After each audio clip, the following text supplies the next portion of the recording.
élevé dans une famille musulmane où mon père nous enseignait la religion musulmane et on devait la mettre en pratique. Donc on avait des cours de la langue arabe, du Coran, qu'on devait mettre en pratique dans la maison. Alors il y avait deux mondes. Il y avait le monde où j'allais à l'école, et quand j'arrivais à la maison, c'était le monde familial musulman. Donc il fallait, si vous voulez, vivre dans un pays où on n'habite pas, et vivre dans un pays où on habite. J'espère que vous me suivez. Et donc à chaque fois, notre père nous enseignait des récitations de l'alphabet, mais aussi du Coran. Et on avait même un professeur. Et au fur et à mesure qu'on m'enseignait Dieu, je voyais Dieu comme un grand Dieu, mais un Dieu à qui on doit toujours rendre des comptes. Ça veut dire que si tu fais ça qui est pas bien, il te tape sur la tête. On m'avait même enseigné que pour entrer au paradis, le chemin pour aller au paradis c'était un pont large, mais de la taille d'un fil. Alors, c'était vraiment incompréhensible. On m'a dit tu peux marcher sur ce pont, enfin un tas de trucs. Je me dis j'y entrerai jamais, j'ai pas l'équilibre. Alors le seul moyen c'était de se battre et de réciter bien les prières. Et notre père nous demandait parfois, comme il prie 5 fois par jour, aussi bien en plein milieu de la nuit que pendant la journée, il nous demandait de nous lever et de prier avec lui. Donc mes frères suivaient, certains en avaient marre, mais ils le faisaient quand même, parce que c'était la loi de la famille, quoi. Et à l'âge de 14 ans, ma mère, qui avait 45 ans, a eu un infarctus du cœur et elle est décédée. Alors c'est comme si on m'a pris la moitié de ma vie. Et j'ai dit, mince, j'essaie de donner le meilleur à Dieu, le meilleur de moi-même, et il me prend la moitié de ma vie, il me prend ma mère, c'est pas possible, qui est ce Dieu? Alors notre père qui était là, il nous enseignait, Dieu a donné, Dieu a repris, il est souverain, il est grand, il faut chercher la consolation en lui, tout ça. Mais on comprend pas ces choses-là à 14 ans. Nous, on veut que les choses existent, on veut les voir. Et comme on était heureux dans la famille, qu'on était bien, des frères et sœurs, bon, il y avait peut-être des disputes, mais on était bien ensemble. Et là que le drame arrive, j'étais comme brisé, je savais pas quoi faire, mes frères et sœurs, c'était la même chose. Comme ma mère, ça suffisait pas, mon père est décédé. 1 an après, d'un cancer à la hanche. Ça fait qu'à 15 ans, j'étais seul, avec mes frères et sœurs. Donc on avait des sœurs et des beaux-frères, bien sûr, qui étaient mariés. Donc la plupart de mes petits frères, les plus petits, sont partis dans les familles. En fait, ils ont fait un peu la dispersion. Et ils se sont aperçus que moi, j'étais nulle part. Donc ils m'ont envoyé en Algérie. On m'a dit ça va lui faire du bien. Et puis on m'a dit pour 15 jours. Alors moi j'y ai cru, je suis resté 1 an. Parce que j'avais pas de papier, j'avais pas de tuteur. Personne n'était responsable de moi. Les autorités algériennes ne voulaient absolument pas que je reparte en France. Alors un jour, au bout d'1 an, j'étais comme ça à la fenêtre d'un appartement, il était à peu près minuit, et je dis, est-ce que je peux prier ce Dieu? Est-ce qu'il existe? C'est incroyable, je dis, s'il existe, il doit m'entendre. Alors j'ai dit, écoute Dieu, moi je te connais pas, j'ai appris à te connaître en te glorifiant par les récitations, mais je crois que je suis ta créature. Alors parle-moi, dis-moi si je vais retourner en France.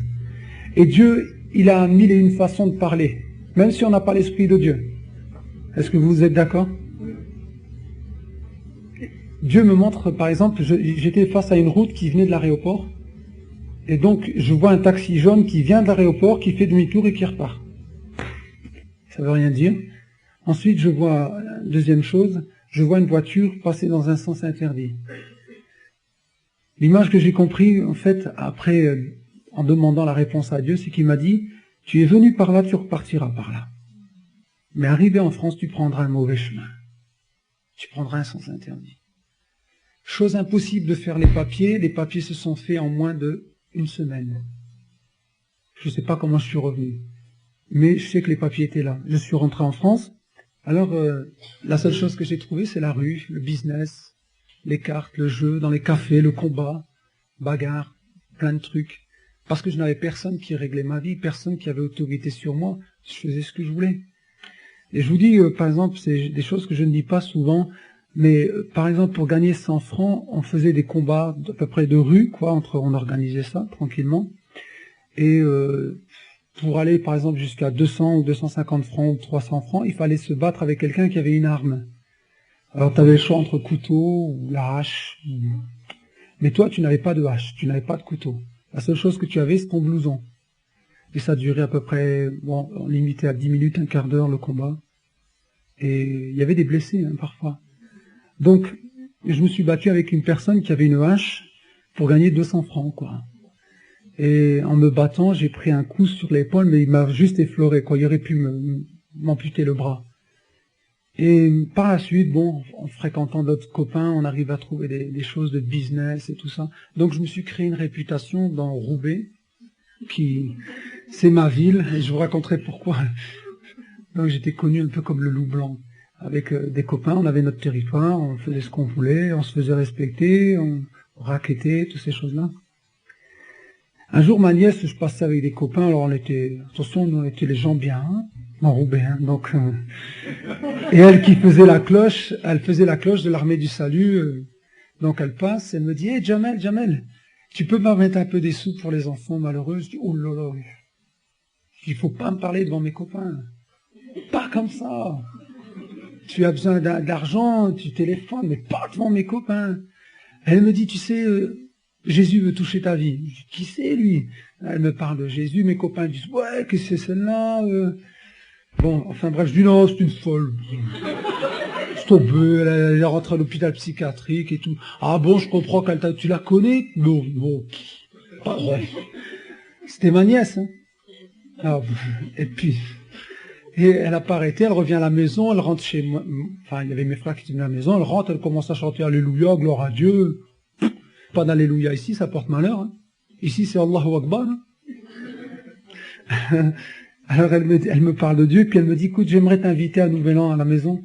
Est-ce que tu peux venir? Alors, nous, au Nouvel An, on sort en boîte, on s'amuse avec les copains. Je dis, non, je viendrai pas. Elle m'a dit, là, je fais des super pizzas. Hein. Comme quoi Dieu connaissait le point faible. Alors j'ai hésité, je sors en boîte, bon je vais dépenser des sous, bonne pizza, puis après je me casse, bon tranquille, bon je vais manger.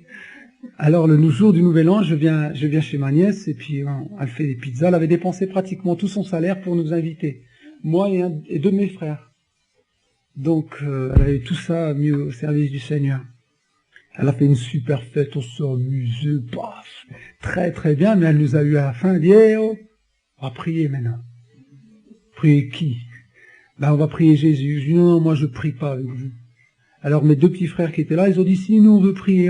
Donc elle a été dans la cuisine, elle a prié avec eux, ils sont ressortis avec des yeux qui brillent, comme des phares. Ils étaient tous enthousiastes, ils étaient tous dans la joie, ils disent, ouais, c'est super, tu devrais essayer, comme s'il n'y avait pas assez de fous sur la terre encore, il faut qu'on en retrouve encore deux de plus. C'est vraiment mon cœur, hein. Et elle me dit, écoute, ça veut dire qu'elle me dit, est-ce que tu sais que Jésus t'aime? Je dis, quoi? Dieu nous aime? Jésus m'aime? Ah, je dis, si, Jésus t'aime. Et moi, j'ai pas eu le temps de recevoir toute cette affection dans la famille. Il n'est pas question de cajoler tout le monde, hein.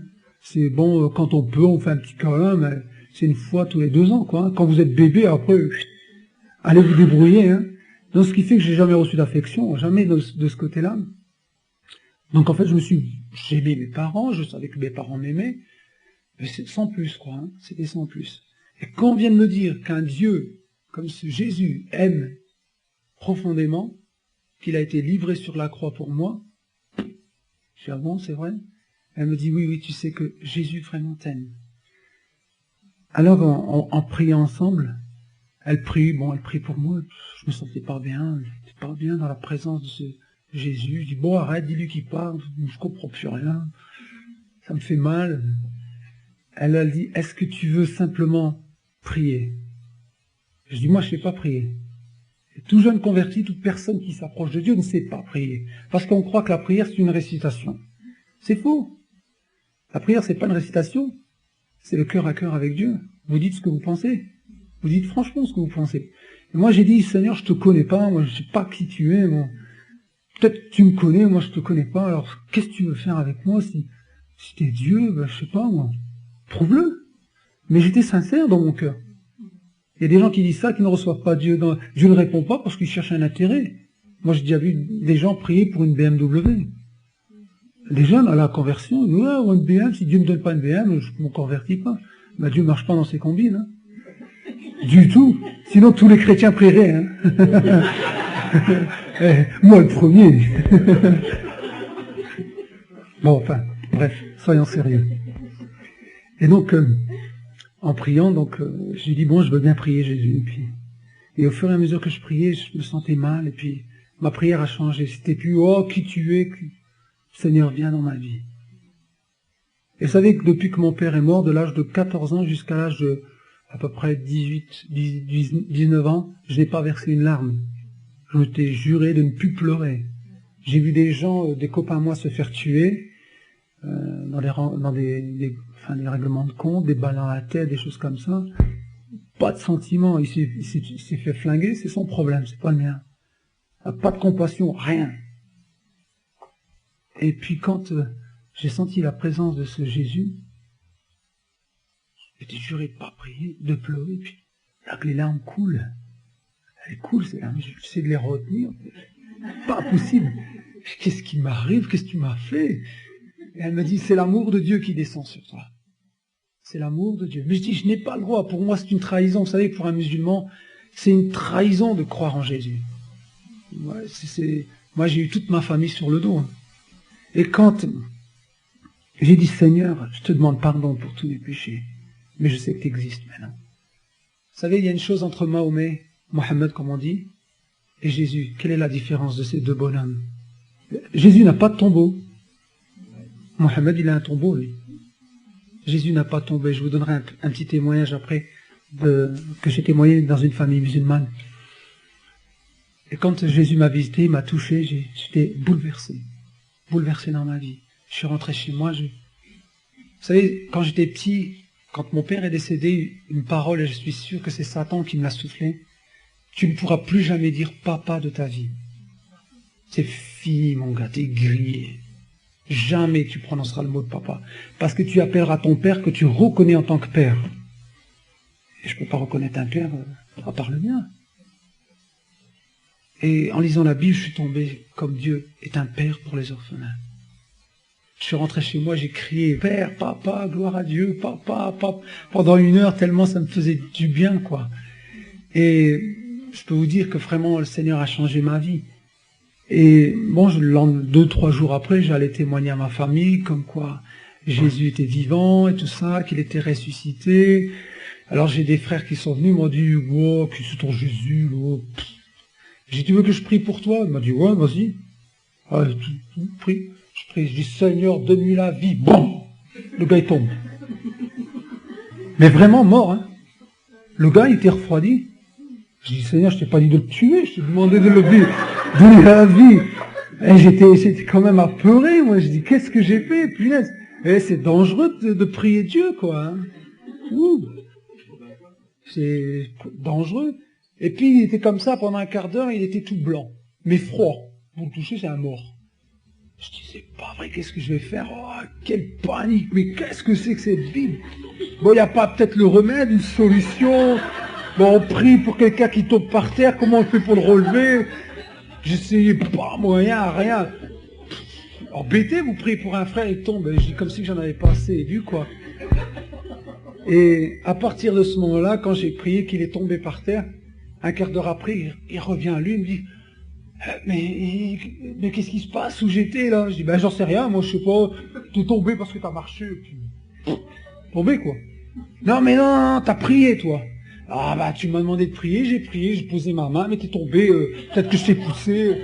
Ah c'est rien moi tout ça. Moi. Alors j'ai dit, qu'est-ce qui s'est passé? Il dit, ben en me poussant, tu m'as poussé loin parce que j'étais dans un endroit où il y avait du soufre, des grincements de dents, c'était comme dans un étang de feu. Et plein de gens suppliaient Dieu de les sauver, mais je voyais que c'était trop tard. Il y avait des souffrances dans ce lac, dans cet étang de feu. Il n'a jamais lu la Bible, le gars. Jamais lu la Bible. Alors, je ne savais pas ce que c'était. Bon, j'ai été voir un peu Roger, je dis, qu'est-ce que c'est que cet étang de feu et tout ça? C'est l'enfer. Voilà, c'est l'enfer. Et un deuxième frère, je priais avec lui, il me dit, bon, si ton Jésus est vivant, moi je le mettrai à l'épreuve. Mets-le à l'épreuve. Demande-lui ce que tu veux. S'il est d'accord, il te l'accordera. Le lendemain matin, il vient, il dit, ouais, ton Jésus, c'est... Ah ouais, là, je peux te dire qu'il est balèze, hein, il est fort. Hein. J'ai dit, qu'est-ce que tu lui as demandé? Bah, il dit, il était 2 heures du matin, j'étais dans ma chambre, il faisait noir, je lui ai dit, éclaire ma chambre comme le soleil éclaire la terre. Je l'ai pas dit 2 fois, il l'a fait. Ah ouais, ton Jésus, balèze. Oh. Je dis, bon, ben, qu'est-ce qu'on va tirer comme témoignage, comme leçon? Ah ben, il est balèze. Et le troisième frère, comme on était chez moi, que je touchais plus à ces raquettes, enfin, toutes ces magouilles, quoi. Donc, ce que j'ai fait, j'ai dit à mon frère, bon, on n'a rien à manger, tu mets la table, on va prier. Quoi? Il n'y a rien dans le frigo, rien dans le four, t'es devenu plus fou qu'avant. Je dis, bon, vas-y, mets la table. Il me dit, pour te faire plaisir, hein. Il met la table. Je dis, on va rendre grâce au Seigneur, on va dire, Seigneur, merci pour le pain, le repas que tu nous donnes. Oh, du moi, je prie pas. Alors je prie, je dis, Seigneur, je te rends grâce. Tu vois que j'ai arrêté toutes les magouilles, tout ça, tu vois, je veux me mettre en règle avec toi, je veux vraiment te servir. Mais bon, de temps en temps, faut pourvoir aux besoins, Seigneur, j'ai faim et puis j'ai envie de manger. Et puis, même pas, après la prière, peut-être 1 minute après, on entend, on frappe à la porte, je dis à mon frère, va ouvrir. Il dit, non, si c'est Jésus, tu le connais, moi je le connais pas. Je le connais pas, moi je veux pas avoir d'histoire avec, du vas-y, comme ça. Donc ensuite, bon, par la suite, j'ai été voir, c'était ma nièce qui était à 11h du soir, elle me dit, écoute, excuse-moi, j'ai reçu de la part du Seigneur de te ramener des courses, mais bon, ben écoute, j'ai eu qu'un petit entre-deux, je te les ramène. Moi, je dis alléluia, gloire à Dieu, merci.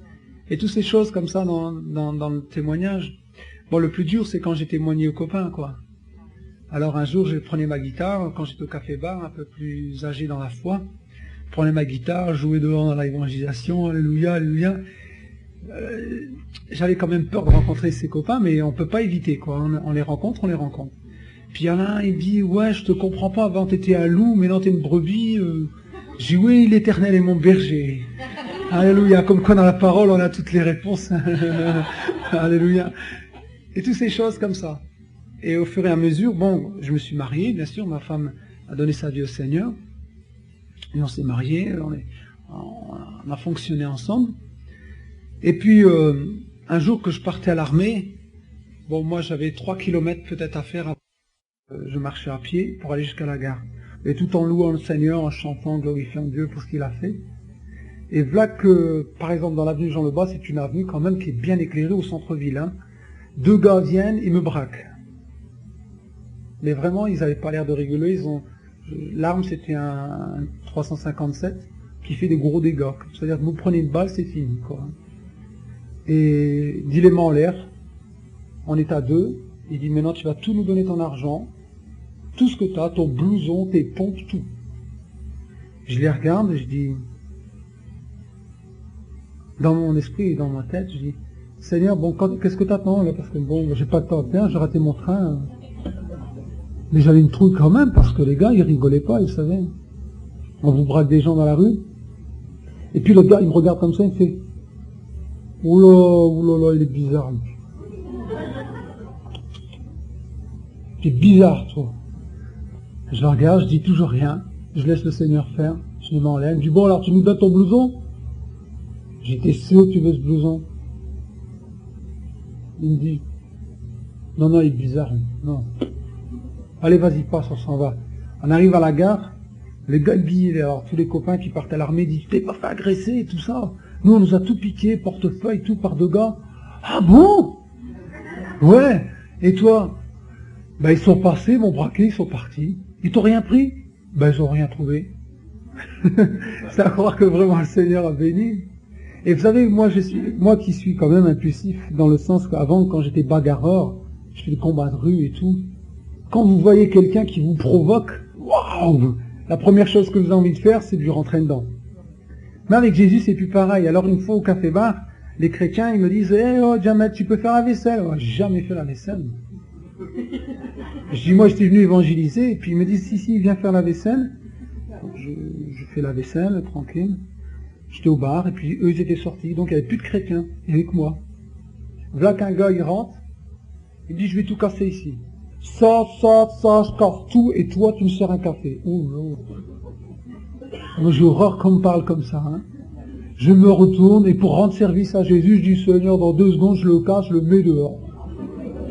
Je débarrasse le plancher, puis tu vas voir, il y a des âmes qui vont venir. Mais ce gars-là, c'est rien. Alors, au moment où le bar il est comme ça, je me retourne pour aller attraper le gars. Seigneur me met comme un stop, fais pas ça. Alors je me retourne, j'essaie de trouver un peu ce que Dieu veut dire. Et il me dit, appelle-le par son prénom. Il s'appelle Jean-Michel. Ah bon. Mais si c'est pas ça. Bon. Il va tout me casser, il va dire, tu te moques de moi. Bon, on fait confiance, on fait pas confiance. Hein. Alors je me retourne, je dis, écoute Jean-Michel, si ça me fait plaisir, tu m'appelles comme ça. Je lui dis, tu sais, on m'appelle jamais, on m'appelle toujours Johnny, Rocker, enfin, il y a de tous les noms. Mais dis quelqu'un qui m'appelle Jean-Michel, ça me fait plaisir. Hein. Alors j'ai dit, toujours un café? Ah ben ouais. Tu dis, s'il te plaît? Ah non. Alors je te donne pas de café alors. Tu voulais tout casser. Je vais jusqu'au fond des choses. Et le gars il dit, s'il te plaît, vas-y, donne-moi un café. Je dis, bon d'accord, je vais te donner un café. Puis après Roger est descendu, on a pu prier avec lui, quoi. Comme quoi vraiment si la réaction de Dieu c'était, si j'agissais par violence, les gens dehors, t'as vu les chrétiens, ils les accueillent, ils les cassent, ils les frappent et après ils les jettent. Vous comprenez pourquoi Dieu m'a dit, non, fais pas ça. Ne fais pas ça. Tu n'agis plus pas comme tu agissais avant. Tu vas prendre les armes de Dieu, c'est l'amour, ok? Tu vas apprendre à l'aimer, puis à lui parler gentiment. C'était dur pour moi, hein. C'était dur, même dans la rue des fois. Alors pour l'histoire de la musulmane, la personne qui m'a appelé, j'étais chez moi, un coup de fil, et puis la personne me dit, voilà, on a des gros problèmes, il y a des gangs de voitures qui tournent, qui ont frappé le jeune homme, le frère, la sœur est chrétienne, ils ont frappé cette personne, ils lui ont cassé la dent, et ils vont venir tout casser dans la maison.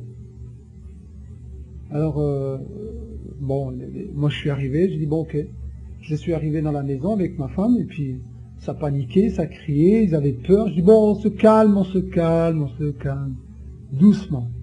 Ah, pas de panique. On va calmement et puis on va régler ce problème. Alors il y a une sœur qui me dit, mais tu vois pas là, ils sont en train de tourner autour de la maison. Je dis, mais ça me rappelle quelqu'un. Un ennemi qui tourne comme un lion rugissant, cherchant qui va dévorer. Alors je dis à cette sœur, écoute, t'as pas compris qui est Jésus encore. Elle me dit, quoi, mais tu vois pas la réalité des choses, j'ai peur. Ben je dis, moi aussi j'ai peur, mais j'ai plus peur en Jésus. Alors j'ai dit, écoute, vous vous calmez et on va prier. Et on va prendre autorité sur cela, ok?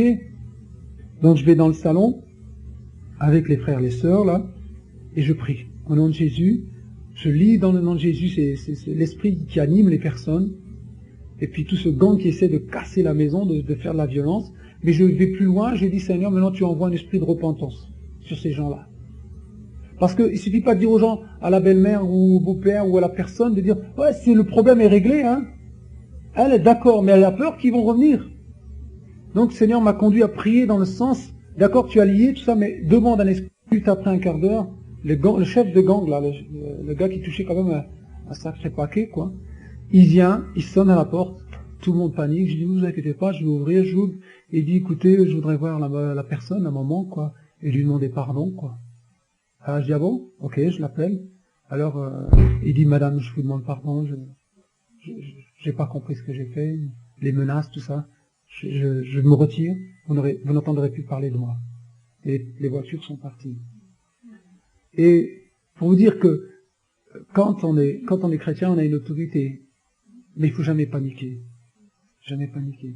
Moi, plusieurs fois, quand j'étais dans le monde, je paniquais beaucoup. Parce que j'étais sur la défensive. Tout le temps en train de me défendre, essayer de me prouver à moi-même. Il n'y a rien à prouver, c'est Jésus qui prouve tout. Et la personne qui priait, qui était une musulmane et qui priait, j'étais la voir, je dis, bon, maintenant vous savez que Jésus il n'a pas ton dos, hein. Mahomet il en a un. Alors de temps en temps, sur votre tapis de prière, si vous pouvez lui dire, oh merci Jésus, de temps en temps, ça ne fera pas de mal. Et si vous priez Jésus, comme je l'ai fait pour vos enfants, il y a des choses qui vont changer. Et plusieurs fois comme ça. Bon, par contre, du côté de ma famille, c'est plus dur. J'ai eu des menaces de mort. Il y a même un des beaux-frères qui m'attendait avec un fusil pour me tuer. Des menaces, il touche beaucoup à la sorcellerie. Enfin, on appelle ça le sroll en arabe, le sroll. Et ils savent faire du mal à distance. Hein. Croyez-moi que ça rigole pas. Il faut dire, quand nous, En tant que musulman, quand on se convertit à Christ, c'est d'abord qu'on a trahi sa religion, trahi sa race, et que pour eux, c'est la condamnation. C'est d'office. Vous êtes rejeté de la famille. Et moi, je sais qu'un soir, quand mon frère a fait le baptême de son enfant, et là, toute ma famille était réunie. Il y avait même un marabout, un prêtre arabe et tout. Et en me voyant, il me dit, alors, le catholique, là. Je dis, non, je suis pas catholique. Ah, tu pries bien la croix. Non, la croix, elle a servi pour que Christ soit crucifié, mais la croix n'a aucun pouvoir. C'est Jésus qui a tout pouvoir. Et j'ai dit au marabout, j'ai dit, tu sais, quand je suis venu témoigner chez toi, et tu m'as dit, si ton mariage dure plus de 3 ans, je viendrai voir ton église. J'ai dit, ça fait quand même 11 ans que je suis marié. Et le couple, il tient, hein. Alors j'ai dit, t'es toujours pas venu à l'église. Oh, tu sais, j'ai pas beaucoup de temps, moi, je suis pris par mes affaires, j'ai mal. Et puis, alors en discussion, tout ça, mon frère dit, non, parle pas de ton Jésus ici, tout ça. Et puis, de fil en aiguille, la famille dit, ouais, si, parle-nous un peu de ton Dieu, là, vas-y. Et je commence à leur témoigner de Jésus. Et c'était unique, hein, c'est unique, c'est des choses comme ça se produisent pas toujours. Hein. Alors je dis, Seigneur, c'est l'occasion de leur dire vraiment qui est Jésus. Hein. Je témoigne et tout. Alors, mais il y a 2 de mes frères qui disent, oh, non, laisse tomber, c'est n'importe quoi. Alors là, du coup, je les ai pris. J'ai dit, écoute, dis à la famille, sans mentir, que tu n'as pas vu la lumière de Dieu entrer dans ta chambre. Dis-leur. Ouais, d'accord, j'ai vu. Et t'as prié qui? Mohamed? Il dit, non. Tape-moi pas la honte, il dit. Devant la famille, c'est la fierté. Je dis, non, mais on me pose des questions. Moi, je vais pas me ridiculiser pour toi, hein. Elle me dit, ouais, c'était une fois Jésus, j'ai prié, puis la lumière elle est venue. J'ai dit à l'autre, dis que t'as pas vu l'enfer. Ah ouais, j'ai vu l'enfer. Mais ouais, mais tu m'avais frappé ou je suis tombé par terre. Ah, les trucs, je dis, non, je t'ai pas frappé, j'ai posé ma main, j'ai prié sur toi, t'es tombé. Dis pas que je t'ai frappé. Ah, du ouais, ça devait être un truc comme ça, mais j'ai vu l'enfer, c'est vrai. Et j'ai dit au troisième qui dit, dis-leur que Dieu n'a pas pourvu à nos besoins un jour qu'on était ensemble et qu'on avait faim. Elle me dit, ouais, c'est vrai, ouais. Alors, il y a un des cousins qui se lève et il me dit, écoute mon gars, tu vas me dire quelle est la meilleure religion. Si je dis la religion chrétienne, il va dire, pourquoi pas la musulmane? C'est une question piège. Et si je dis la religion musulmane, moi je suis pas d'accord. Je suis déjà chrétien, je crois à la doctrine de Jésus. Alors la réponse était simple. Vous savez, la parole de Dieu, elle est là pour vous défendre. N'essayez pas de défendre la parole de Dieu. Elle a sa propre autorité. Hein. Elle a son autorité et tout. Tout est dedans. Mettez-la en application. Et j'ai dit, il y a un verset qui dit que ni les hauteurs, ni les profondeurs, ni les dominations, ni les puissances à venir, ni les puissances dans les lieux célestes, ni la mort, ni la vie, ni rien ne pourra nous séparer de l'amour de Jésus en Dieu. Mais j'ai dit aussi, rien ne pourra remettre en question mon salut si je le mets en Jésus-Christ. Ça, c'est la vraie religion, si tu veux la savoir. Et le gars, il a été touché, il m'a dit, ah ouais, là, il dit, je commence à comprendre. Comme quoi, bon, j'ai un fardeau, c'est d'évangéliser ma famille, même si c'est un gros paquet. Et j'ai à cœur que vraiment le Seigneur les touche.